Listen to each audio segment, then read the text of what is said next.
Parents passed away when I was 17 and left me a huge inheritance, but my greedy stepdad tried to take all of it from me. So I moved out and sued him. Now the court is making him do this. Hi everyone. I recently turned 18, which I desperately wanted to, for the last few months. You see, my dad died when I was a little boy, 7 I think. I have a very faint memory of his. Then a few years later, my mom got married to my stepdad. I don't know why, but I never felt comfortable around him. He gave a very shady vibe. I always knew he was not the kind of man he had been portraying himself to be in front of my mom. I'm an introvert. More than talking, I like to observe people. That's how I concluded he was not the person he was playing. Initially, I tried to caution mom about him, but she snapped my feeling and asked me to put an effort to build a relationship with my new family. She thought I was just jealous. I was, but my concerns were also valid. He had a daughter, Martha, who was of my age. We didn't get along well for obvious reasons. She was a dumb brat. She threw tantrums at us from the moment we came to her house. There was one more thing that I hated about my mom's second wedding. It was we who had to make all the compromises. I mean, mom and I had to move to his place because his princess didn't want to leave her house. I was transferred to her school because it would be easier for them to pick up/drop both the kids at once. You know what happens to a new kid in a school. On top of that, Martha would gang up with other bullies and pick up on me. I told her to mom, but that didn't help. Mom dismissed it and said she would not interfere in the siblings' matter. Plus I was bullied even more on the next day. But, thankfully it soon ended. I was good in maths, which kinda saved my ass as I helped other kids during recess. Soon I made friends and it got better for me. However, having her in the house was still horrible. I used to get mad at mom for overshowering her love for Martha. I hated it because Martha didn't reciprocate my mom's love, and on top of that, she would be mean to my mom. She would yell at her every now and then to not cross her boundaries. Eventually, I got distant from mom as she was more busy making relationships with her new husband and stepdaughter. During that phase, I got closer to my grandparents. They were quite well off. They had this big house with a pool and a huge garden. I used to spend most of my day off from school at my grandparents'. When Martha got to know about the pool, she tagged along with me. I hated it. I told my mom not to send Martha with me because we couldn't stand each other. She asked me to take this as a way of bonding with her. I said I didn't want to bond with her because she is a horrible person, but my mom would ask me to be a bigger person and initiate the goodness. I was just 4 months older than Martha, and yet my mom would ask me to compromise because apparently, I was her big brother. I was too small to rebel, so most of the time, I would have to suck it up. Martha was not attached to my grandparents. The only reason she wanted to go there was because of the pool. She was an evil kid and would always get away with her nuisance. Her dad pampered her to the core and my mom chose to look otherwise, but my grandparents were able to see through her cute dumbness. They would put her in place if she ever crossed her line. To my grandparents, I was the only one who was truly their family. It was natural for them to be protective of me. You see, my dad was the only child of my grandparents, so they didn't have to invest a lot in raising children. They had invested in some good properties over the years which compounded in their old age. They had an asset manager to handle everything because they were not capable of handling it on their own.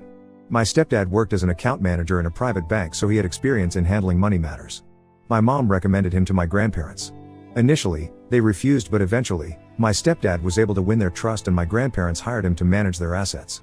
I was not happy with their decision to let stepdad manage their asset, but I was a young boy, who would listen to me in money matters. He tried hard to impress my grandparents and put up a gentleman's mask. I was able to see through his acts. I just waited to turn 18 so that I could live my life on my own. However, when I was 17, my mom went with my grandparents for a month-long trip. It was supposed to be a family trip, but unfortunately, our high school test got postponed and we had to stay. Stepdad opted to stay and take care of us. I hated to have him in the house. He shows his true colors when mom is not around. My test was over in a week. To avoid seeing him around, I took up a part-time job at a grocery store. I came home only at the night. He tried to school me, asking where I had been spending my days. He said as my legal guardian, so he's entitled to watch over me. Legal guardian, my ass. I said mom is my legal guardian and she knows where I'm spending my days, so I don't need to tell you. He didn't like my assertiveness. However, my arrogance was short-lived because a week later, I got the news that my mom and my grandparents died in a car accident. I felt so horrible that I was unable to accept the truth. It took 2 days for their dead bodies to be shipped to our place.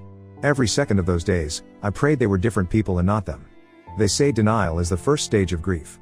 I was in denial that something this horrendous would happen to me. I was hoping that some miracle would happen and they would pop up and say that they were alive. I was in a different zone on those 2 days. I refused to accept that they were no more.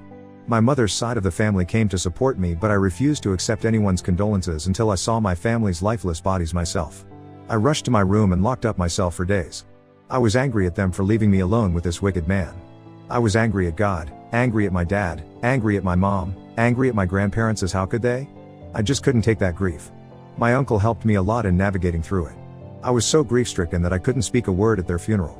Stepdad gave them an honorable farewell. The fact that all of them whom I thought to be family left together, and the worst part was they left to a man whom I hated the most. After the funeral, a lawyer approached me. I'd never met a lawyer before. My mom had no big assets. She did a normal job. She had a house that she had sold off before moving to Stepdad's place. There were insurance money and all, but I was not too hopeful about it because of her profound love for Stepdad and Martha. I was right. As per Mom's will, 75% of the assets, which were her insurance and money left in the bank account, would go to my stepdad and I get 25% of it. However, the real show began when the lawyer read out my grandfather's will. As per that, 20% would go to charity and the remaining 80% would be divided between me and Mom. In case one of us died, their portion would go to the other one, and under unforeseen circumstances, if both of us died, the entire inheritance would go to charity. In this case, my mother's portion would be inherited by me, which made me the owner of 80% of the wealth. However, there was a clause that dictated I'd be able to have possession of the asset only after I turned 18. Until then, the asset would be controlled by my legal guardian, which was my mom. Now that my mother was not there, my legal guardian would ultimately be my stepdad, whether I like it or not. The responsibility of taking care of my grandparents' wealth took over my grief to an extent. On top of that, I had to deal with the greediness of my stepdad. So sorrow kinda took a back seat. Not to mention that my stepdad was not happy to see me becoming a millionaire overnight. His behavior towards me completely changed. He acted as the most caring person in the world. The same act which he used to put in front of my mother and grandparents. In the initial days, I used to be put up in my room. He would bring me food and soup and would knock on my door often to check on me. I was suspicious of his motive, but instead of confronting him directly, I waited for him to make the move. I knew he couldn't put up this act for a long time. Just a week after the funeral, he brings up the inheritance talks. He goes, "As you know, I used to handle your grandparents' assets. Sadly, they are no more. In order to continue my work, I would need you to sign those papers for approval." It was too overwhelming for me. I was scared that he would exploit my vulnerability. I had watched and read too much fiction where the main character loses everything by signing some unverified documents. So, I asked him if this document would be to rehire him as the asset manager. He was taken aback by my question. Maybe he didn't see that coming. He said, "Partly yes." I was like, "What's the whole thing?" He said I was too young to understand this. I insisted he made me understand, or else I wouldn't sign anything. He said these things were too complicated for a 17-year-old, but he would try the layman's explanation for my understanding. He said in the absence of my mom, he is my uncontested legal guardian. Fair enough. So, I should hand over the inheritance to him. Since he is experienced in money matters, he would not only keep it secure but also grow it for me. I clarified, "You want me to give you access to manage my money, right?" He replied, well, slightly different. To ease up the complexities, I would want you to transfer them into my name." I lost my mind. He had been hiding his greed under the wordy jargon, but when I broke it down for him, he had no other way than to admit his true intentions. I made it more evident to him that I understood everything. I asked, "So, you want to own my grandparents' wealth? Don't you?" He understood he was caught off guard. "It's for your own good. I'll help it grow." I was like, "You could do it by being my manager, why do you have to be an owner?" He said, "You're teenage. You are raging with hormones. Money is known to bring the worst out of a person. What if you get into the wrong company and empty your family's wealth? So it's better I safeguard it for you." I rolled my eyes and he said, "You know how women hunt for men for money.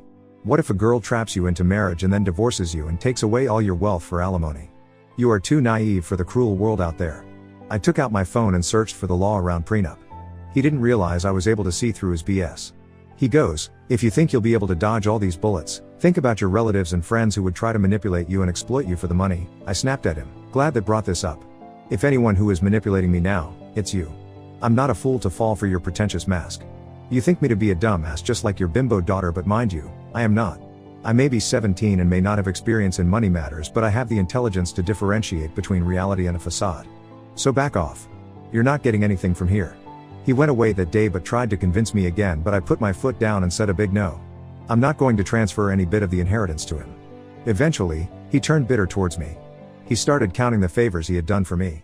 He said he gave me food and shelter, married my mom, gave me his name, and loved me like his son. I said cut the crap. Still no from me. Slowly, the manipulations took the form of arguments and soon it got violent where both of us yelled at each other. One morning, it got so severe that he pushed me out of the house and locked me out. I saw terror in his eyes that day. I felt I was an inch closer to being physically harmed. I told my friend about this and he cautioned me. Though my stepdad is not gaining anything from my death, Everything would go to charity, but what if he pulls off a foul play for the inheritance? Money is capable of bringing out the worst in people. The next day, when he was not at home, I came back, packed my stuff, and left. I have given my gadgets to my friend in exchange for letting me live with him for 4 months. Meanwhile, I told my stepdad that I was living with my maternal uncle in case he reported me missing. He texted me to be careful and not get manipulated and give away my wealth. However, on my 18th birthday, my maternal uncle did reach out to me asking about my well-being, but he didn't say anything about money. Then I visited my grandfather's lawyer, who initiated the transfer of assets in my name. He asked me to make a will to safeguard my interest. I have done that. The thing is, now that I legally own everything and my stepdad hopefully cannot pull tricks, would it be wise to hire him as the asset manager? I have a very limited understanding of all this. Besides, I'm prepping for my undergrad admission. I need someone to take care of my wealth. So, instead of hiring someone unknown, do I bet on my stepdad? Update: sorry for not updating this sooner. Been too busy juggling a lot of responsibilities. As I mentioned, I was living with my friend until I turned 18 and the asset was transferred to my name. My lawyer recommended an asset manager for me. I moved to my grandparents' house for a while, but the house was too big for me. So, I rented it out and I moved to a secured apartment. My stepdad was furious when I told him that I was firing him. He had been managing it until then. He tried manipulating me that the lawyer had a secret motive behind this recommendation. I still followed my instincts and hired a professional. Then I got to know why my stepdad was pushing so hard not to hire someone else. My account manager reported discrepancies in accounting. He hinted at the possibility of money laundering. When stepdad realized he would be uncovered, he filed a case to overturn the will to divert the attention. His case had no merit. He knew he would not win it, but it was done only to divert my attention from the money laundering case. However, I didn't lose my composure and sued him for fraud. A neutral and thorough investigation was ordered. Stepdad's laptop and tabs were seized, his bank account was frozen, and he was ordered not to leave the city until the investigation was over. It came out that stepdad had been embezzling funds from my grandparents' property. He lost both the lawsuits. His plea for overturning the will was thrown away on the first day of the hearing. For the money laundering suit filed by me, he tried his best to defend himself, but he could not. His shady activities were not new. He had been doing this ever since my grandparents hired him. After their death, he thought he got a free hand and whisked $150K in total through all assets. However, when he realized that I was not easy to manipulate, he tried to cover up and put back some money to fill the holes, but it was a huge gap to cover up. The court ordered him to pay all the money he had siphoned. He was heavily fined to trade off his prison time. Not only this, he was asked to pay me the court case charges. Whatever he received from Mom's will was gone in paying the fine and compensation. In the end, he was barely left with anything but a knee-deep debt. He ultimately had to sell his house to pay for the $150K money he had embezzled from my grandfather's property. I made everything sound so easy, but trust me, it was not. When I pressed him with a money laundering case, I had to face a lot of brunt from him. He tried all the tricks to back me. From manipulating me into thinking I wasn't capable enough to handle everything alone and that I needed a guardian over me, to guilt-tripping me that my mom would have been so hurt to know I sued her husband. He did it all. He was damn so good at it. At one point, I actually started questioning myself whether I really would be able to handle everything alone, or do I needed an arsenal with me. If none of these tricks worked, he tried to threaten me. For many days, I felt someone was following me. I got threatening notes pasted on my car window. I couldn't do anything because there was no evidence that it was him. When I confronted him, he gave an evil laugh and said maybe I should be alert. It's not new that people get killed for money. That was when I left my grandparents' house and shifted to an apartment. I felt unsafe in a big house. Apartment seemed a lot safer. Not only him, but his loser daughter also came behind me. She was not as smart as her dad, who did not leave a footprint of his threats. This dumb girl came directly to my door. She screamed at me for bringing them to the streets. I said, now you would understand how one feels to leave their house. Remember how you used to mock me as a kid when I cried because Mom sold our house? Karma is a bitch, you know. She called me names and I gave it back to her. She got so furious that she tried to punch me in the face. I dodged it and unleashed my dog on her. She left with bruises and wounds from the encounter with my dog. Dogs are damn faithful, lol. However, after the court gave the judgment in my favor, my lawyer asked me to get a restraining order against them with reference to the incidents happening to me, threat messages, etc. I managed to get a temporary restraining order for 6 months because they don't have a criminal history and there was no evidence except for Martha barging at my door. It's almost 4 months since all this ended. I have enrolled in an undergrad school. BTW, I'm pursuing law. I feel like I would need to know the law of the land to handle the wealth, so what better than saving the attorney's charges? I am also planning to take a crash course on investing in finance so that I understand what my account manager is up to. Now, I don't have any other option than to trust him blindly. In a nutshell, life got better. Thank you guys for all the empathy and love. Now on to the next story. Story 2. Friend wants to crash my romantic Japan trip with my fiancé, expects us to pay for her accommodation and everything else and won't take no for an answer. I, 22F, and my fiancé, 23M, are going on our first trip together. I'm really excited as this is my first time on a plane, and even leaving the state I've lived in my whole life. We've been planning for this trip since earlier this year, and we've gotten our tickets as well as accommodations. Altogether we've already spent about $4,500 on everything, which has been something we've been saving for as we're both college students. Our trip is in about a month, and in comes my friend, we'll call her Ashley, 22F, who's been my friend for about a year. She'd brought up going to Japan as well, kind of jokingly, when we told her about the trip. I didn't think she was serious, but then she brought it up a few more times, even saying that she had a family member she could stay with. She asked if she could spend some time during the days joining us on our adventures while this family member was at work. I was supportive of this idea, as I know this would be her first time to Japan as well, and I care about her. However, all of a sudden, she told me she wants to get the tickets but her family member no longer will have space for her to stay. She wants to know if she can stay in our accommodations and join us on our flight back home.